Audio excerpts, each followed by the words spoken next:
अस्सलाम वालेकुम, welcome back to my channel Sadia's life. आज हम बनाएंगे चपली कबाब। तो चलिए बनाना स्टार्ट करते हैं। इसके लिए सबसे पहले हमने प्याज अच्छे तरीके से छील के धो लिए थे। अब हम इसको चॉपर के अंदर चॉप कर लेंगे।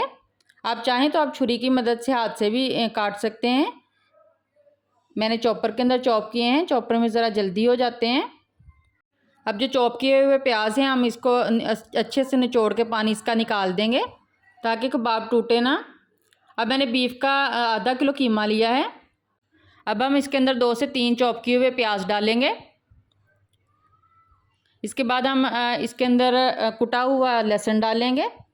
मैंने 1 चम्मच लहसुन का ऐड किया है, आप अपने कीमे के हिसाब से डालिएगा। अब इसके अंदर स्पाइसेस ऐड करते हैं। स्पाइसेस में कुटा हुआ ज़ीरा लिया है, काली मिर्च ली है, रेड मिर्च ली है और खुश्क धनिया लिया है। अब इसके अंदर सब्ज़ धनिया ऐड करेंगे और 3 हम लाल मिर्च ऐड करेंगे इसके अंदर, सूखी लाल मिर्च। अब इसके अंदर अंडा ऐड करेंगे। अंडे को हमने पहले से एक प्लेट के अंदर निकाल के देख लिया ताकि ख़राब ना हो। अब चॉपर को हम चला देंगे।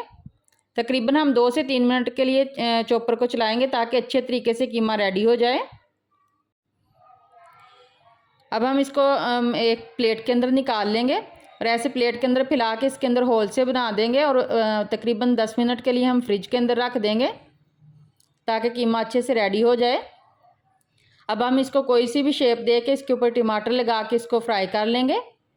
इसकी बहुत परफेक्ट शेप नहीं बनती, ऐसे एक एक करके बनाते हुए हम सारे बना लेंगे। ये बहुत टेस्टी बनते हैं, ट्राई ज़रूर कीजिएगा।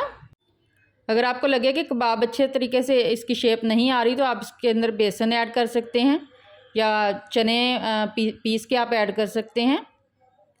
मैंने नहीं ऐड किए।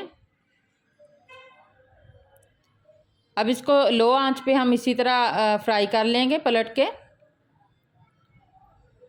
तो चपली कबाब हमारे रेडी हैं। इसी तरह जो बाकी के बचे वो भी हम फ्राई कर लेंगे। आप भी बनाइए और खाइए, दुआओं में याद रखिएगा। एक दफ़ा फिर मिलेंगे नई और मज़ेदार रेसिपी के साथ। अल्लाह हाफिज़।